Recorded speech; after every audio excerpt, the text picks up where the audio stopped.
¿Puede leer conmigo? Vamos juntos. Y habló Dios todas estas cosas diciendo. ¿Estás ahí? ¿Vamos?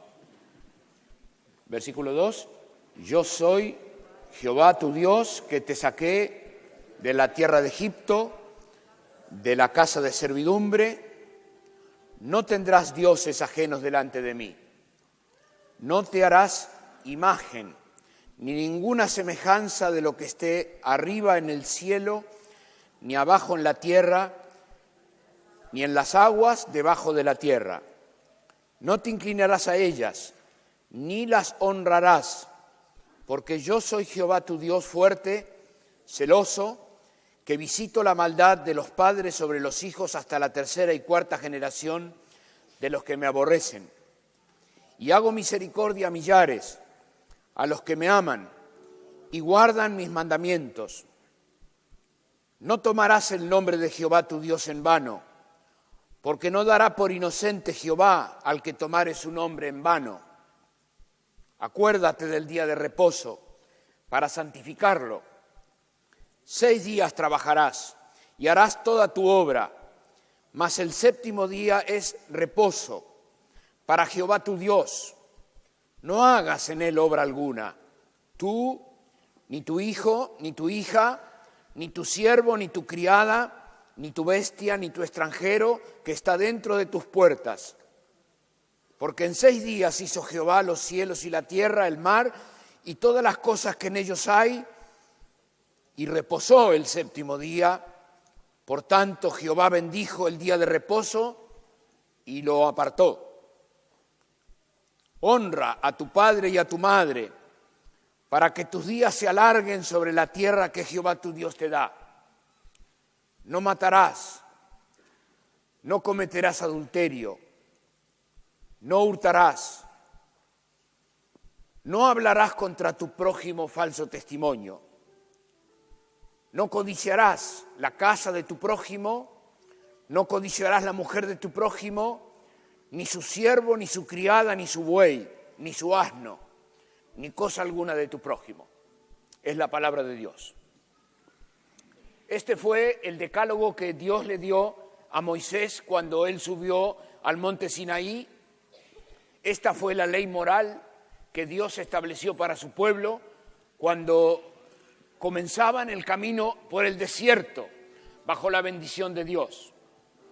Esta fue la forma que Dios estableció los límites dentro de los cuales funcionaría su pueblo. Estos son los contornos morales que Dios le dio a quienes serían sus hijos y para quienes Dios sería su padre. Ustedes serán mis hijos y mis hijas, y yo seré vuestro padre. Ese fue el pacto que Dios hizo con el pueblo, con su pueblo, el pueblo de Israel en el Antiguo Testamento. Y los 10 mandamientos son el patio dentro del cual Dios contendría en bendición a todos los que son suyos.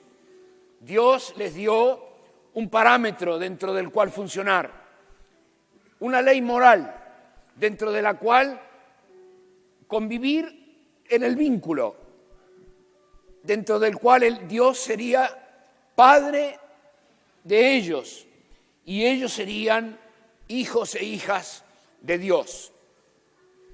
Yo seré vuestro padre y ustedes me serán hijos e hijas.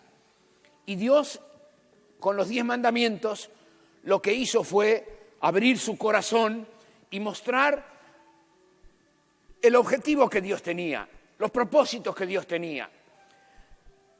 ¿Dentro de dónde Dios estaría presente en la vida de su pueblo? ¿Dónde estaría la bendición de Dios? Y en el Antiguo Testamento, Dios les dijo a su pueblo cosas así. Yo soy Jehová tu Dios, que te saqué de la tierra de Egipto, de la casa de servidumbre. Y para que puedas compartir conmigo esta realidad de que yo soy padre y vos sos hijo e hija mía, bueno, ahí hay un patio moral que Dios estableció dentro del cual su pueblo funcionaría en libertad, donde está la bendición de Dios. Hay un patio, un espacio donde Dios bendice. Y Dios le dijo a su pueblo: no tendrás dioses ajenos delante de mí. No tendrás dioses ajenos delante de mí. No tendrás dioses ajenos delante de mí. Lo que Dios dijo es: yo soy la razón de tu devoción. Yo soy suficiente razón para saciar la sed espiritual de la persona humana. No tendrás otro Dios. Bueno, esto también nos lo recuerda el evangelista Juan en el Nuevo Testamento. Es una palabra esta que Dios le dio a su pueblo en la antigüedad. No tengas otro Dios más que yo. No tendrás dioses ajenos. No tendrás dioses ajenos aparte de mí. Cuando Juan se refiere a esto, él concluye su escrito diciendo: hijitos, guárdense de los ídolos. Tengan cuidado con los ídolos. En el Antiguo Testamento, la idolatría era alevosa. Los dioses paganos eran brutales, estaban ahí. Bueno, el día de hoy, cualquiera que va, por ejemplo, al Museo del Holocausto, al Museo Judío de Nueva York, se va a encontrar con que juntamente con todas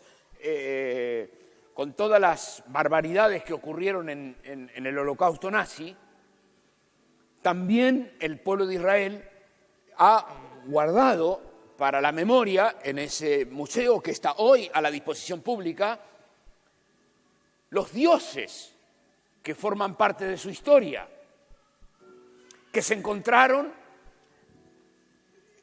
mientras estaban peregrinando. Ustedes se van a acordar que mientras Moisés estaba recibiendo las tablas de la ley, el pueblo dijo: nosotros tenemos en nuestra memoria los dioses de Egipto, y ellos nos cuidaban, y nosotros nacimos bajo la sombra de ídolos. Y ahora Moisés se tarda en el monte, y no sea cosa que Moisés se tarde mucho, hagamos un becerro de oro. Y mientras Dios estaba dándole a Moisés esta ley, el pueblo en el valle estaba construyendo con los oros de los pendientes de las mujeres, recolectando de los anillos y recolectando, y fundieron un becerro de oro, de modo que cuando Moisés bajó, rompió las tablas desesperado, diciendo: pero ¿será posible? Dios, en el primer mandamiento que establece, le dice a su pueblo: para que yo sea tu padre y vos seas mi hija y mi hijo, cuídate de no hacer dioses ajenos. Bueno, hoy en día la cultura dominante es mucho más sutil en materia de dioses.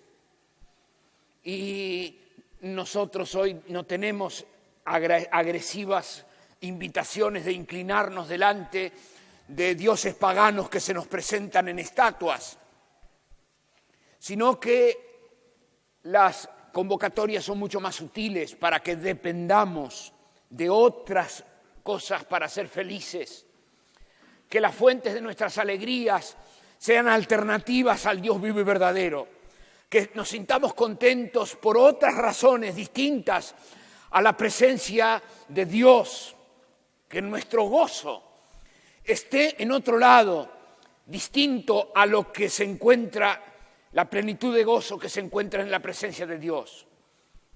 Por eso nos resulta sumamente valioso volver a leer las Escrituras y a recordar que Dios desea ser nuestro Padre y que Él desea que nosotros nos comportemos como hijos e hijas, y que Él en esa combinación ha definido una ley moral, y la ley moral de base nos dice: no busques otra razón de alegría en la vida, no le pidas a la cultura dominante que te haga feliz, No pidas a la cultura dominante que te diga que sos linda. No quieras agradar a la cultura dominante teniendo el auto 0 kilómetros y el mejor lujo que ella te indica y ella te dicta. No te hagas feliz con lo que la cultura dominante te dice que vas a ser feliz, sino que puedas encontrar tu alegría y tu gozo y tu razón de vivir y tu razón de ser en el Dios vivo y verdadero que desea ser tu Padre. Yo soy Jehová tu Dios. Comienza el relato en el Éxodo. Yo soy Jehová tu Dios que te saqué, que quiero ser tu Padre. Yo soy Jehová tu Dios que te aparté para mí, para que vos seas mi hijo. Y dice, no te hagas dioses ajenos delante de mí. Me gusta dejarte esta mirada porque hoy en día estar dominado por un Dios ajeno a Dios es muy sutil. Hoy la computadora, hoy Internet, hoy las dependencias en cuanto a la comida o en cuanto a la bebida o en cuanto a las amistades tienden a meterse como filtros en nuestra relación con Dios. De modo que nuestra relación con Él está, pero también tengo esto, tengo aquello, tengo esto otro, tengo esto otro. Y yo no podría vivir sin esto, no podría vivir sin aquello. Pues Dios dice, no tengas dioses ajenos, no levantes altares ajenos delante de mí. Y luego continúa diciendo, no te harás imagen, ya de una forma más alevosa, más cruda, ni ninguna semejanza, no te inclinarás a ellas, no tomarás el nombre de Jehová tu Dios en vano.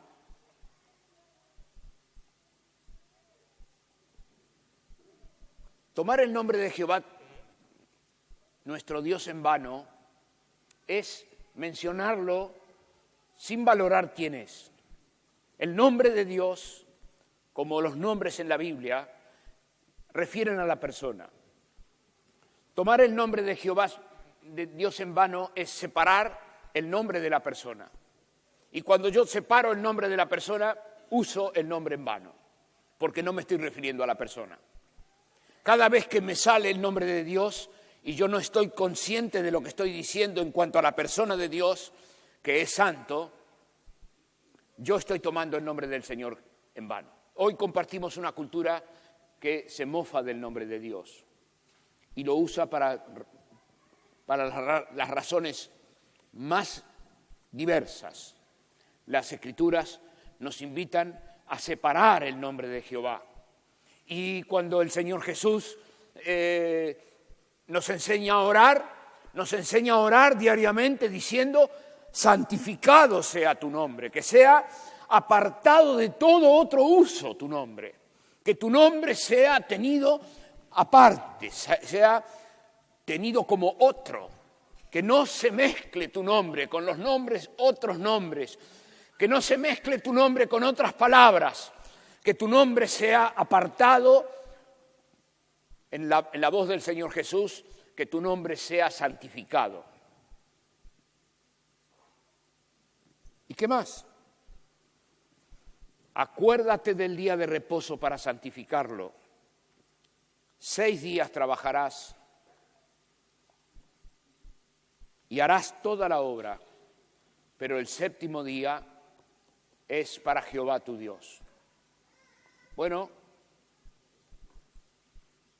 nosotros hoy compartimos una cultura que nos convida a pasar por alto el día del Señor y nos invita cotidianamente a que el día del Señor siga como si fuera uno más. Es más, que sea un día para el descanso nuestro.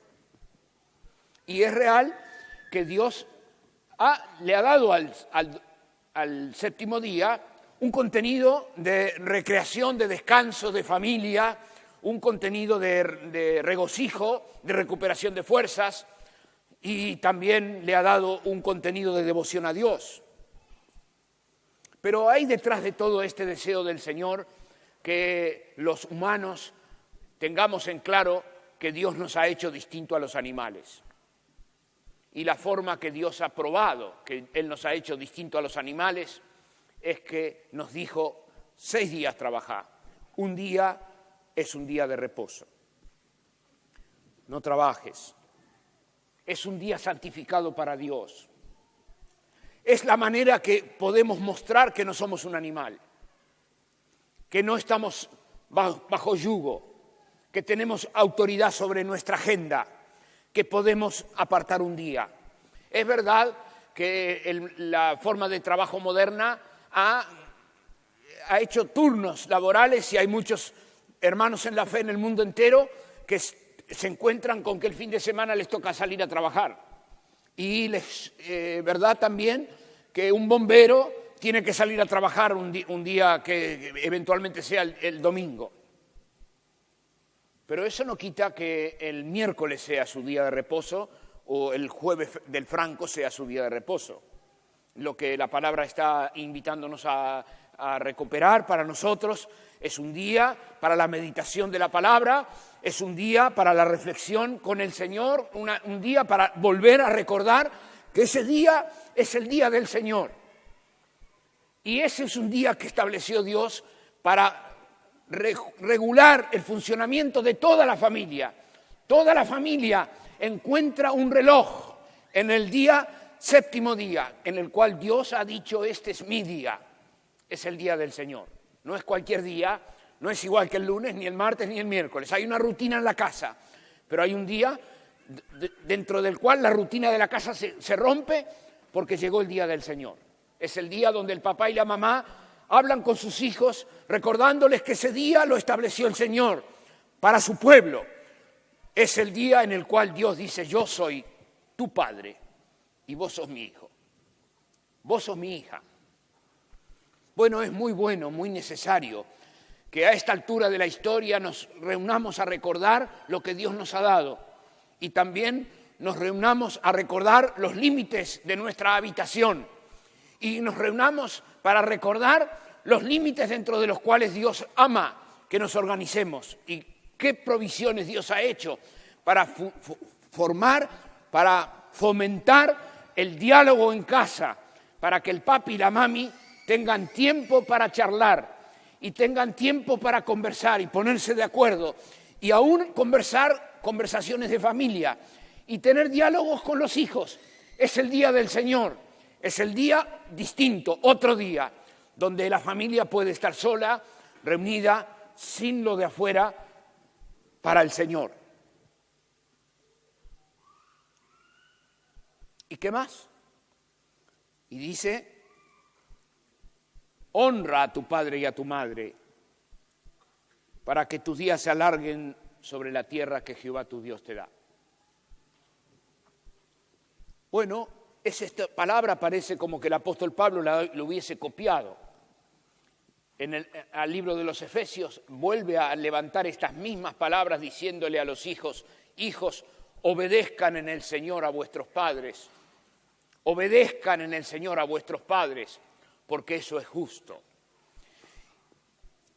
Nos hace muy bien como comunidad de fe recordar que tener a Dios por Padre y ser sus hijos y sus hijas trae a la mesa la obediencia en sí misma.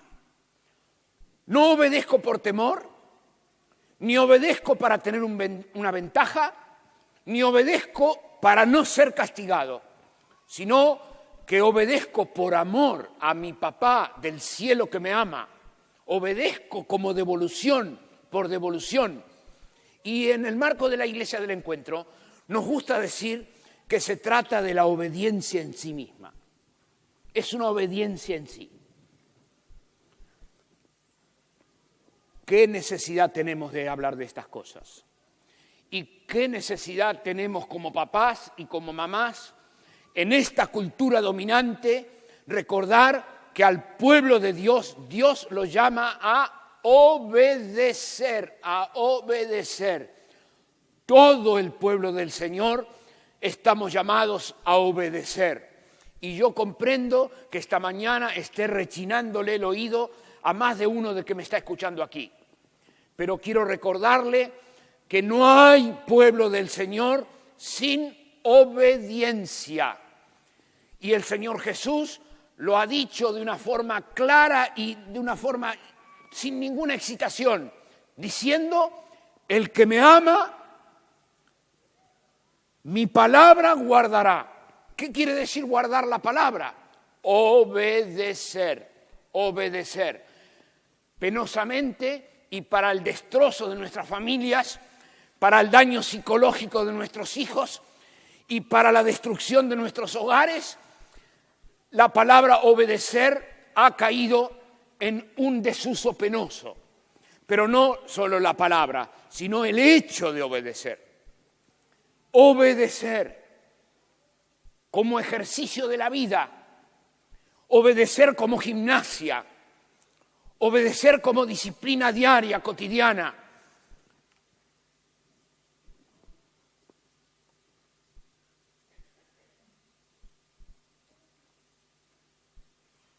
Cuando el Señor Jesús llama a cada uno el Señor nos llama a obedecer. A obedecer. Cuando el Señor Jesús envió a sus discípulos, los envió diciendo: vayan por el mundo y hagan discípulos a las naciones, predicándoles todas las cosas que les he enseñado. Y ahora ustedes van a estar todos los días conmigo hasta el fin del mundo. Querido mío, ¿qué es ser discípulo de Jesús? Sino aprender a obedecer, disponernos a obedecer. ¿Cómo se hace para estudiar guitarra? Si yo voy al maestro de guitarra y cuando el maestro pone la primera nota, me rebelo contra él y le digo: no, mire, no, esto no lo vamos a hacer así, sino de otro modo. ¿Cómo funciona el aprendizaje, cualquier aprendizaje? ¿Cómo se estudia matemáticas? ¿O cómo se estudia lengua? ¿Cómo se aprende a lavar los platos o a coser una ropa? Si alguien no le da conocimientos a otro, si alguien no da de su saber a otro y el otro está dispuesto a obedecer. ¿Cómo se es médico? ¿O cómo se llega a ser docente? ¿O cómo se es enfermero en la vida? ¿Cómo se es mecánico sin disposición a obedecer? ¿Cómo se es un empleado público? ¿O cómo se es un administrativo en una empresa sin disposición a obedecer? Pregunto, ¿acaso desarrollamos una actividad selectiva de obediencia hacia aquel que no tenemos más remedio que obedecer para abusarnos del Dios vivo y verdadero que nos llama a obedecerle por amor? ¿Acaso estamos dispuestos a obedecer al que nos obliga solamente? Digo, si obedecemos al que nos obliga, ¿cómo podemos decir que amamos a Dios? Si hemos de inclinarnos delante del que nos obliga, ¿no estaremos acaso inclinados delante de un ídolo? ¿No estaremos acaso sirviendo a un Dios de este siglo? Pues Dios nos invita desde el primer día a seguir a Jesús. Y seguir a Jesús es obedecerlo.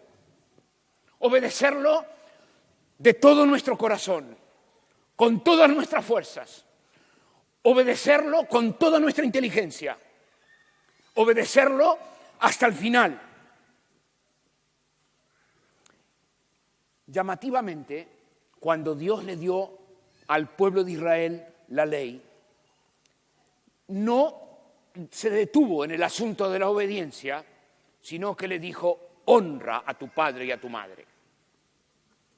No se detuvo en el asunto de la obediencia, sino que amplificó la mirada y le dijo mucho más que obedecer. Honra a tu padre y a tu madre. Porque obedecer es esperable para un niño menor. Se espera que un niño aprenda a obedecer al papá y la mamá. ¿Y cuánto daño se le produce en la psicología de un nene que se inadapta porque el papá y la mamá no le ponen límites como para enseñarle a obedecer? ¿Cuánto daño se le hace a un niño que termina inadaptándose porque el papá no le pone un límite diciéndole, papá dice no. Y el papá no quiere pagar el costo de enseñar a su hijo a obedecer. Y por no pagar ese costo, lo único que logra es comprar boletos para que su hijo finalmente termine en un psiquiatra. Porque el nene fue creado y criado para obedecer. Porque todos hemos sido creados por Dios para obedecer. Cuando estoy diciendo esto, rápidamente cualquier lector de la Escritura va hacia el momento del Génesis, cuando no había pecado y cuando la psicología humana no conocía la maldad y cuando la moral humana no estaba dañada por ninguna desobediencia. En ese contexto, Dios estableció un sistema de obediencia. Les dijo, de todo árbol del huerto pueden comer, pero su psicología no fue creada para tener libertad sin límites, sino que Dios le puso una forma a la libertad, le dio un contorno a la libertad y le dijo, de todo árbol pueden comer, de este árbol no, porque el día que de este coman se van a lastimar la cabeza, mueren. Adán y Eva fueron, desobedecieron, cruzaron la frontera y trajeron al conocimiento público un dato que no estaba, que es la diferencia que hay entre la libertad y la autonomía. Una cosa es la libertad, a la cual nos ha llamado el Señor, y otra cosa es la autonomía. Autónomo es una persona que no reconoce ningún límite, que dice, yo hago lo que quiero a mi modo, vivo mi vida a mi manera, yo soy dueño de mi cuerpo y con mi cuerpo hago lo que quiero. Esa es una mentalidad autónoma, que no registra nada, que cuando comenzamos a hablarle de Dios, lo primero que le ocurre a la mentalidad autónoma es decir, amigo, no soy tan autónomo como yo creí que era, sino que está el Dios vivo y verdadero presente en la historia humana y Él me representa un límite para mí. Porque Dios está ahí, yo no puedo hacer lo que quiero. Y Dios nos dice a todos, honremos a nuestra padre y a nuestra madre, porque ese es el primer mandamiento para que te vaya bien. ¿Cuántos años de honra merece mi padre?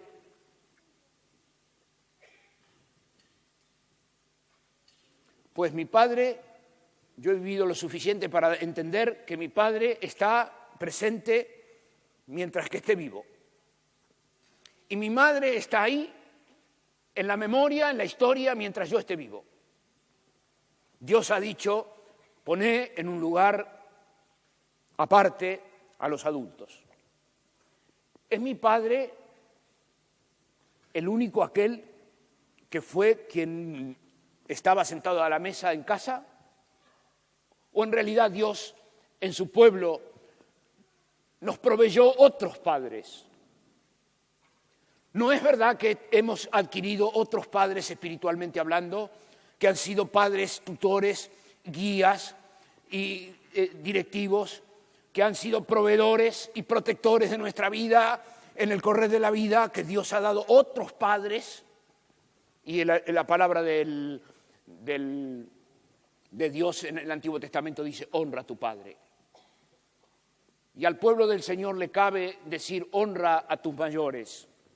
Honra a tus padres, honra a tu madre, porque esa actitud de honra hacia el adulto, ajena a la cultura dominante, es parte de la educación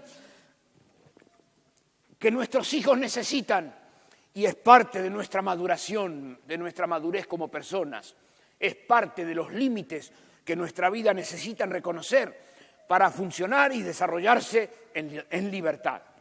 Una cosa es ser libre y otra cosa es ser autónomo. Dios nos ha dado libertad para que seamos verdaderamente libres dentro del patio moral que Dios nos ha regalado como sus hijos. Y luego, ¿qué más viene? Luego vienen 3 o 4 acciones, escenarios, universos muy grandes. No matarás. No matarás. Y cuando el Señor Jesús tomó este mandamiento, dijo, cualquiera que llame necio a su hermano lo está matando. De modo que el matarás de aquí es un matarás objetivo. Y cuando el Señor Jesús tomó esta palabra y la trasladó a su mensaje del Sermón del Monte, dijo: cualquiera que llame fatuo a su hermano ya lo mató. Llamar fatuo al hermano, en la voz del Nuevo Testamento, quiere decir despreciar al hermano, descalificarlo al hermano, discriminarlo al hermano. Quiere decir defenestrarlo al hermano, destronarlo al hermano, quitarle la honra al hermano. Cualquiera que llame fatuo a su hermano ya lo mató. Usted conoce muy bien el filo de nuestra lengua. Y usted conoce muy bien lo que somos capaces de hacer cuando hay una persona ausente. Usted sabe muy bien cómo nos envalentonamos a hablar de un ausente. Cosas que no nos atreveríamos a decir en su presencia. Pues la palabra de Dios en el Antiguo Testamento nos invita a todos a recuperarnos, porque hay un Padre que es Padre de todos. Ustedes serán mis hijas y mis hijos. Y quien está ausente en una conversación o aún estando presente es también igualmente hijo de aquel Padre por el cual yo no puedo matarlo. No puedo matarlo. Claro que tampoco puedo matar. Puedo matar graciosamente a una persona. El asunto del no matarás es objeto de mucho debate en la teología a consecuencia de las guerras y de las guerras que se justifican y aquellas guerras que luego ocurrieron en el propio Antiguo Testamento, donde Dios mismo le dijo a su pueblo que aniquile y que termine con la vida de pueblos enemigos.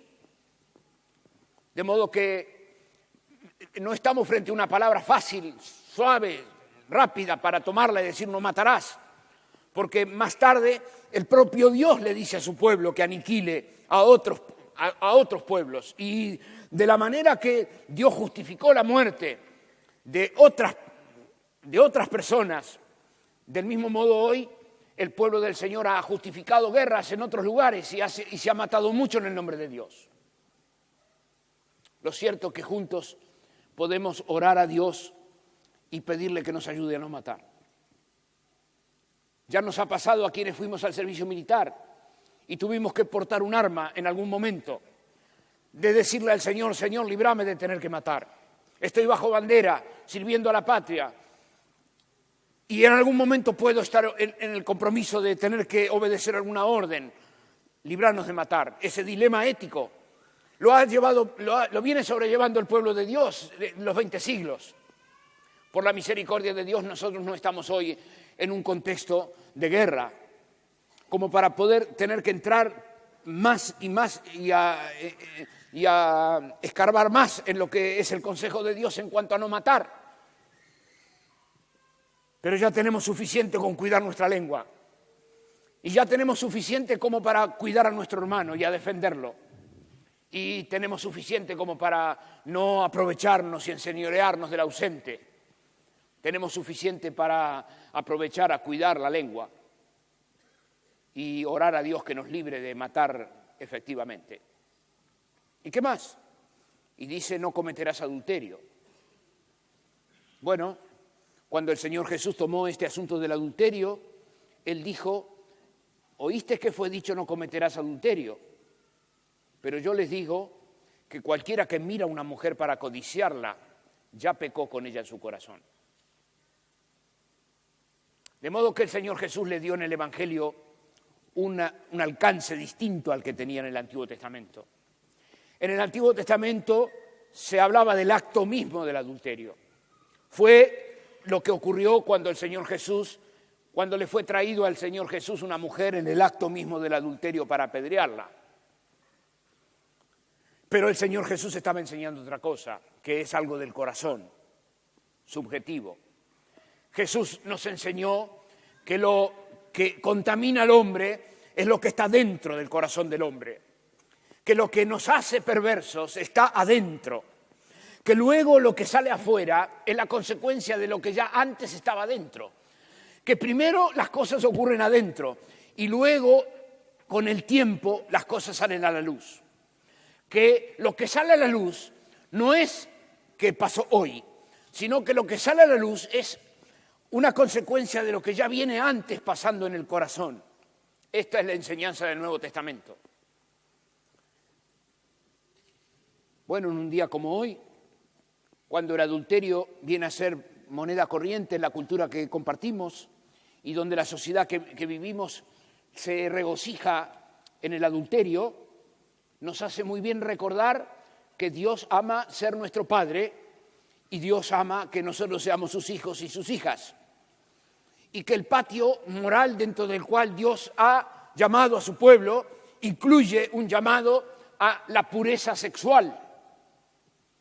Y que la pureza sexual no es solamente una pureza del cuerpo, sino igualmente, primeramente, una pureza de la cabeza.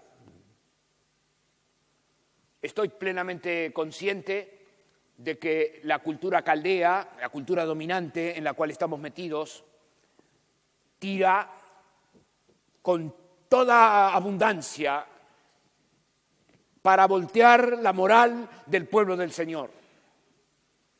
Y también estoy plenamente consciente que hay mucho pueblo de Dios que está en clara desventaja a la hora de leer lo que Dios ha establecido con su pueblo.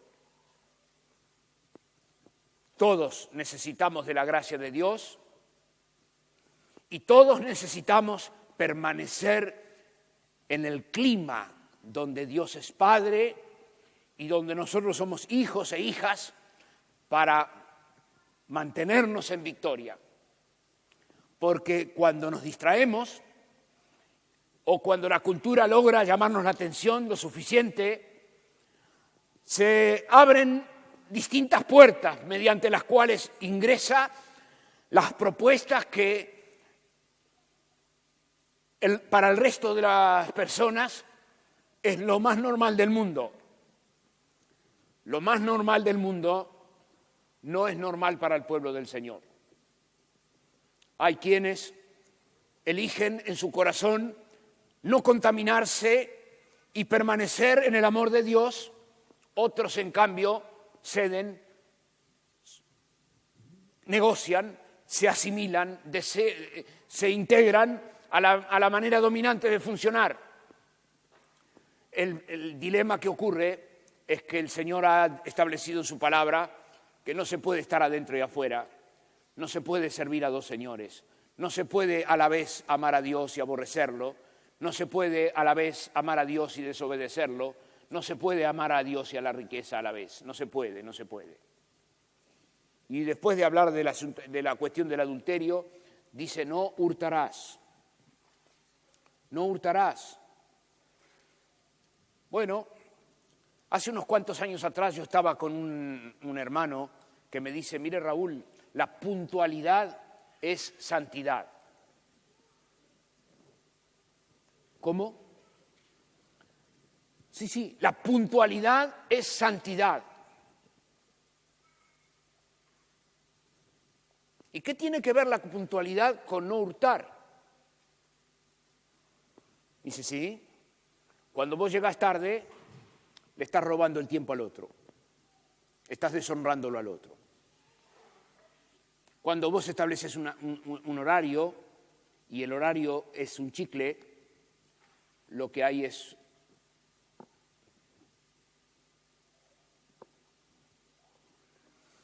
qué pavada, ¿no? Para un país latino como nosotros, donde el reloj de arena se nos humedece,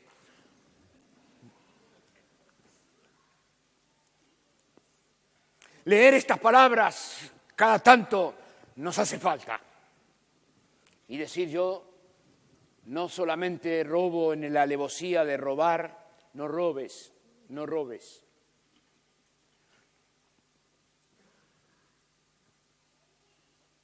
¿Puedo decirlo de vuelta? No robes. No robes. Y el Espíritu de Dios que está aquí presente ha de ilustrarnos a cada uno, iluminarnos para decir, no, esto no, esto no. La conciencia espiritual que Dios ha puesto en el corazón de cada uno nos va a ayudar a decir, no, esto no, esto no, esto no, esto no, esto no. ¿Y qué más? No hablarás contra tu prójimo falso testimonio. ¿Qué quiere decir eso? No digas mentiras de tu prójimo.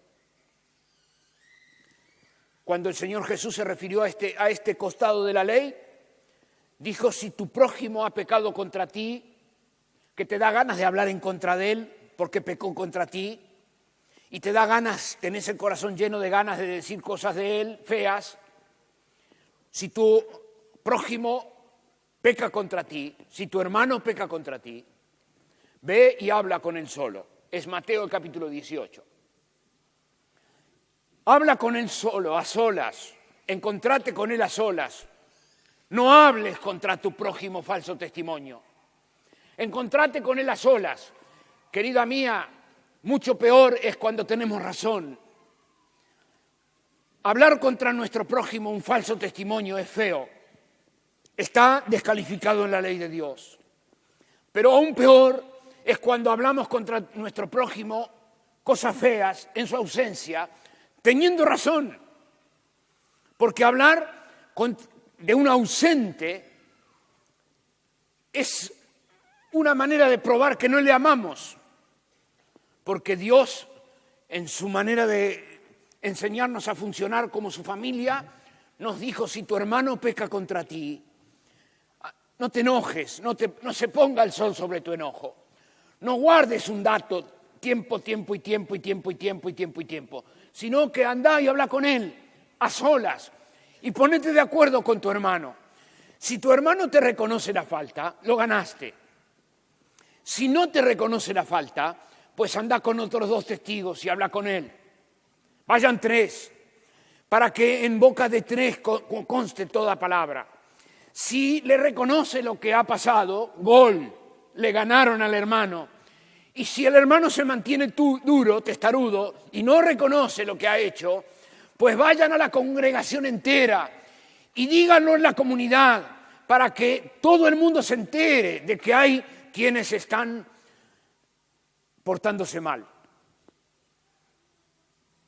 Ténganle como un otro que no participa del pueblo del Señor. Trátenlo como alguien que no forma parte del pacto, del acuerdo con Dios. Vivan con él como alguien que no está dentro del acuerdo que Dios será mi padre y vos serás mi hijo y mi hija. Y finalmente llega el último mandamiento, que es el único de ellos que se refiere a lo íntimo del corazón. Uno solo. Hay 9 mandamientos que son mandamientos externos, mandamientos objetivos. Y hay uno de ellos que es un mandamiento subjetivo del corazón, que es el último. Y en el último mandamiento Dios le pega una trompada en el centro de la cultura capitalista. Juntos vivimos en un mundo pagano construido en base a la codicia. Y Dios dice en su palabra, para quienes son suyos, no codicies la casa de tu prójimo, no quieras la casa de tu prójimo, no vivas para lograr tener la casa de tu prójimo, no alimentes de combustible tu vida para lograr tener lo que tiene tu prójimo, no te muevas por razones de lograr lo que el otro logró. No codicies la mujer de tu prójimo,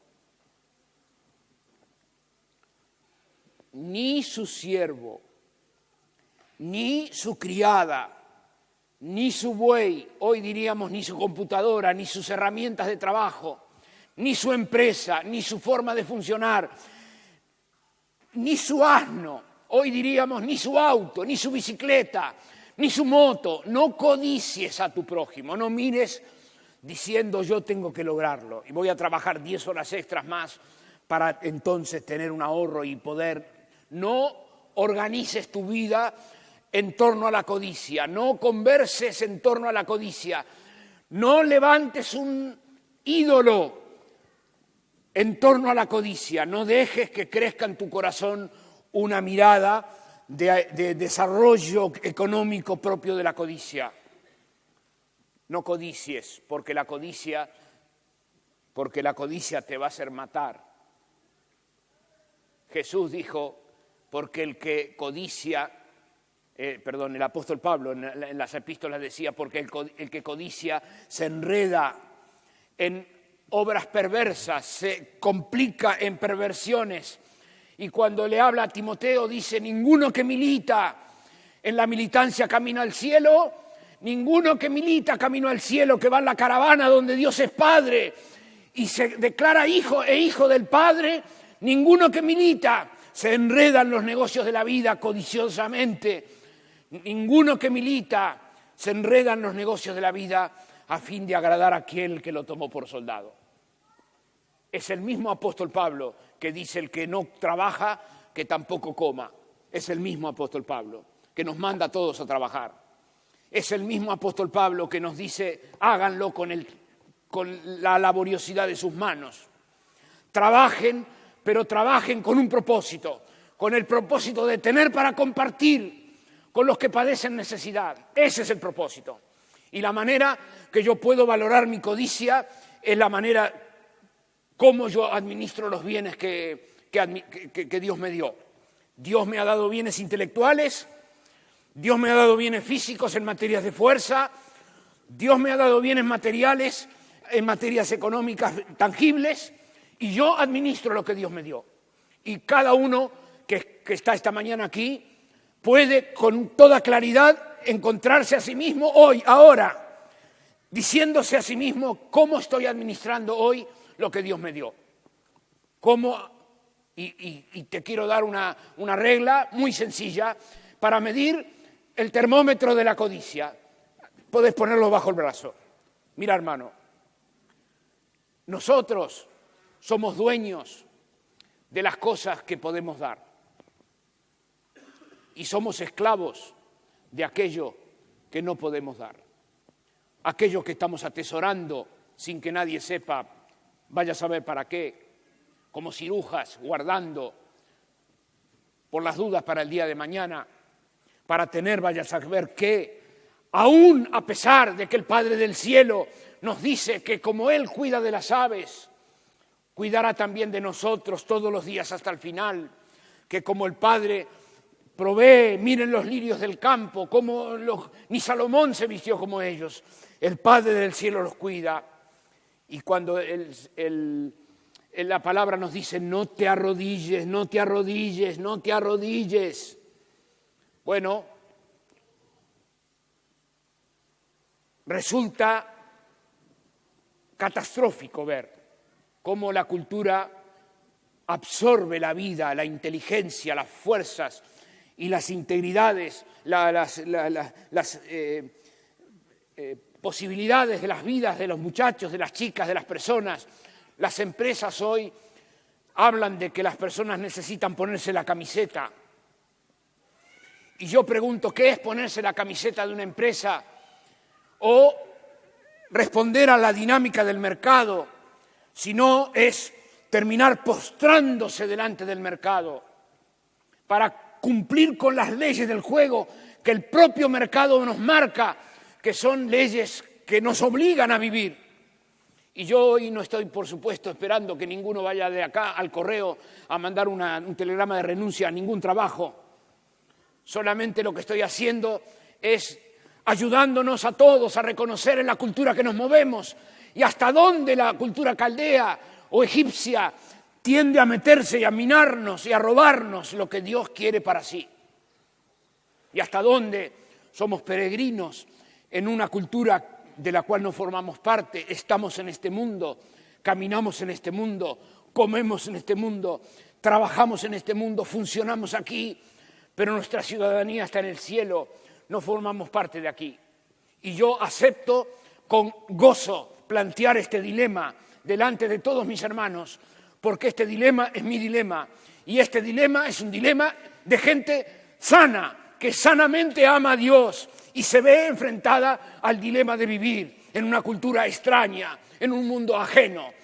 Y a mí, personalmente, esta mañana me da especial gozo poder hablar de modo que quede patente que estamos frente a un problema, a un dilema, porque esa es la verdad de la palabra de Dios. Ser cristiano no es romántico. Seguir a Cristo no es un lindo relato. Seguir a Cristo duele todos los días. Duele mi determinación de estar aquí, pero no ser de aquí. Duele la determinación de un papá que necesita levantarse mañana a la mañana a primera hora y someterse a las reglas de juego del mercado. Lo necesita hacer, tiene que hacerlo. Yo lo hago. Pero mientras estoy trabajando en mi profesión, estoy escandalizándome momento tras momento de las barbaridades que este sistema le impone a la gente, sojuzgándola, esclavizándola, robándole los mejores años de la vida a cambio de unos pesos que la persona va a ir a cambiar por unos colores, por otro color, el billete ese por otro color, para posiblemente el día de mañana poder vivir en una casa y criar sus hijos y para que vuelvan a trabajar y vuelvan a hacer lo mismo y vuelvan a criar hijos y vuelvan a trabajar y vuelvan eventualmente a ir a la universidad y a tener un trabajo y meterse en el capitalismo y comprarse una bicicleta y entonces una moto y tener una casa y ¿qué más? Y criar hijos y que vayan a la escuela y ¿qué más? Y que trabajen en el capitalismo y ¿qué más? Y que sean grandes y que críen hijos y que tengan una casa y...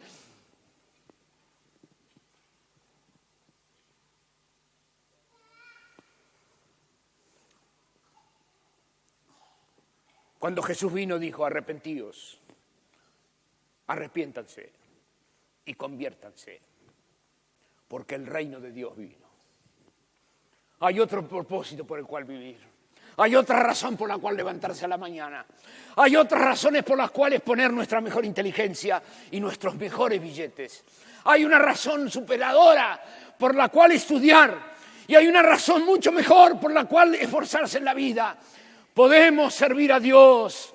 Podemos amar al Señor nuestro Dios con todo nuestro corazón. Poner los mejores años de nuestra vida para la causa de llevar a otra persona al conocimiento de la verdad.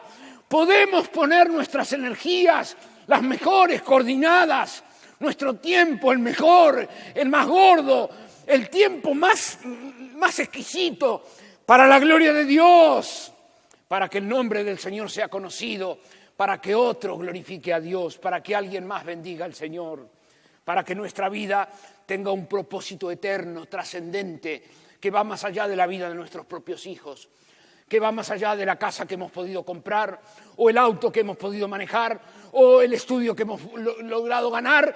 Haceos tesoros en el cielo, donde la polilla ni el orín corrompen, y los ladrones no minan ni hurtan.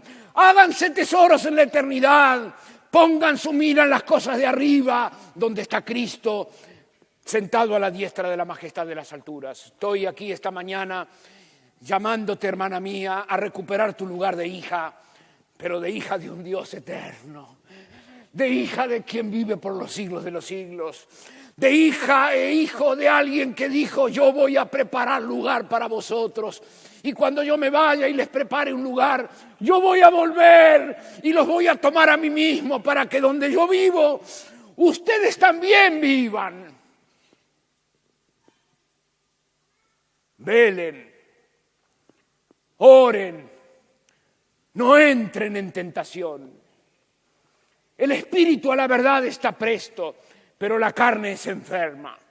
Y nosotros estamos en una comunidad juntos, transitando la vida, porque Dios ama que nos acordemos el uno del otro, de la vocación con la cual hemos sido llamados. Hemos sido llamados a ser sus hijos. Ninguno de ustedes ha sido llamado a ser el mejor empleado o el empleado del mes. Ninguno de ustedes ha sido llamado a ser el mejor abogado, ni a ser el mejor médico. Ninguno, ni yo tampoco he sido llamado a ser el mejor quilmeño, o tener la casa más grande, o el auto mejor. Ninguno de nosotros se sentirá feliz llegando a tener el hijo más inteligente, o el pibe que metió el último gol. Nada de esas cosas nos van a importar, ni nos van a saciar, porque nuestra ciudadanía está en los cielos, porque hemos sido comprados por precio, porque estamos como peregrinos en este mundo, porque nuestra vida es breve y nosotros nos vamos a estar para siempre con el Señor. De nuestro paso por la vida hemos de dejar hijos, de nuestro paso por la vida hemos de dejar personas a las cuales hemos afectado. Nuestro paso por la vida es breve, nosotros nos vamos, todos nos vamos. Y a diferencia de esta cultura,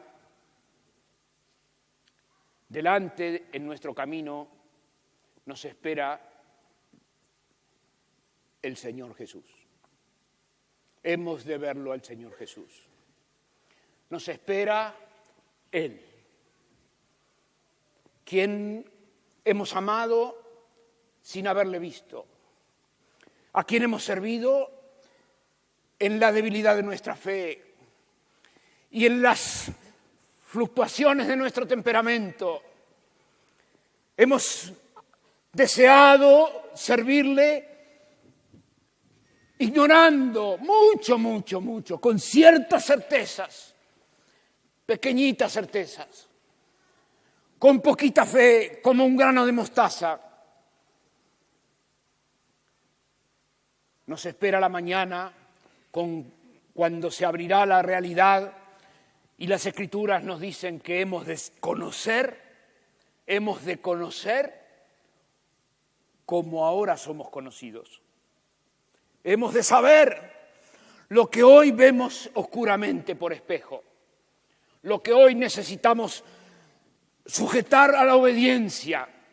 Ya no hará más falta sujetar tanta vida a la obediencia, porque toda la plenitud de la revelación de Dios estará delante de nuestro rostro. Estoy terminando. Quería preguntarte, hermana mía, ¿te espera Jesús? ¿Vos vas a encontrarte con Él? ¿Te importa eso? ¿Te afecta? A mí me cambió la vida. Yo tenía 18 años cuando en un campamento un día estaba con un grupo de adolescentes y otro de mis hermanos de aquí en Máximo Paz. Y mientras el campamento iba, resulta que Dios estaba hablando con nosotros. Fuimos nosotros los que terminamos de rodillas en una cama en el primer piso de Máximo Paz, diciéndole: Señor, acá estoy, yo soy tuyo, sé mi padre, yo voy a ser tu hijo. Úsame para la gloria de tu nombre en la debilidad de lo que soy. No tengo mucho que darte. Es esto. No hay mucho. Pero es lo débil del mundo lo que Dios escoge, es lo vil del mundo, que nadie te menosprecie. Porque es la gracia de Dios la que construye a su pueblo, es el Padre del cielo, la garantía de nuestra bendición. Es Él el que nos llama, es Jesucristo el que ha muerto en la cruz por nuestros pecados. Él nos limpia, nos perdona, y el Espíritu Santo que viene a morar en nuestro corazón nos capacita. Pero hermana, esta mañana, en el contexto de lo que estoy hablando, quiero decirte que el Espíritu Santo nos aparta para Dios. Es el Espíritu Santo el que nos hace otros. De modo que estamos con nuestros amigos, pero no somos de nuestros amigos. Estamos con nuestras relaciones en el día a diario, pero nuestra vida no va ahí. Nuestra vida va, nuestro tesoro está en el cielo. Nuestro tesoro es el Señor Jesús. Él es nuestro tesoro. Y la vida nos ha probado que bien vale la pena atesorar a Cristo. Cuando el Señor Jesús quiso enseñarnos esta verdad, él dijo así: hay un hombre que entró a un campo y cuando entró en el campo cavó y se encontró que en el campo había un tesoro.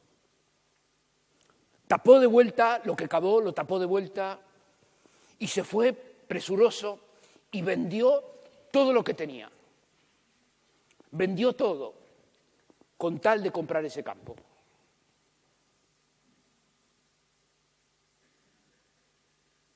¿Cómo? Porque aquel que no deja padre, madre, mujer o hijos por amor de mí, no es digno de mí. Eso dice Jesús. Porque aquel que no deja la cultura dominante, porque aquel que no está dispuesto a pagar el costo de seguir a Cristo, aún a la burla y aún al desprecio de esta cultura, no es digno de mí. Y Jesús, cuando hablaba de estas cosas, decía: el que me niegue delante de los hombres, yo le voy a negar delante de mi Padre. Pero aquel que me confiese delante de los hombres, yo le voy a confesar delante de mi Padre. Y qué oportuno que invirtamos una mañana como hoy a recuperar nuestro lugar. Que cada uno, aprovechando la iluminación que el Espíritu Santo da aquí, por la mera explicación de la palabra de Dios, pueda volver en sí mismo y decir: Señor, yo quiero recuperar mi relación contigo por encima de todas las cosas.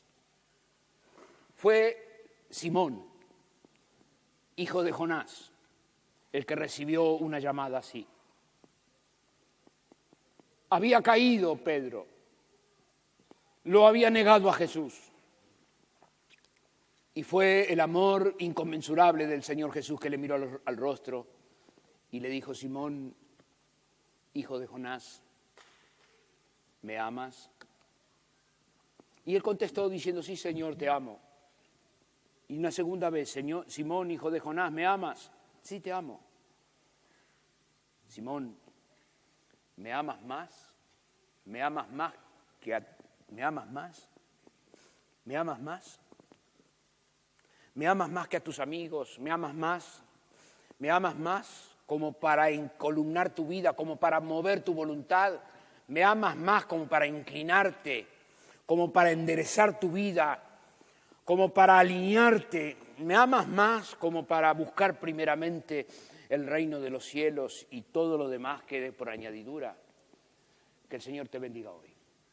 No tengo ninguna duda que el Espíritu Santo de Dios que está aquí tiene mucho interés de producir una revolución de amor en tu casa, una revolución de amor en tu trabajo, una revolución de vida en el grupo de crecimiento donde está funcionando y también, claro está, que toda esta comunidad de fe perciba la frescura del Espíritu Santo que nos anhela como hijos e hijas, trabajando para la gloria de Dios, por razones trascendentes que rebotan en la eternidad, que hemos de disfrutar pronto cuando el Señor Jesús vuelva.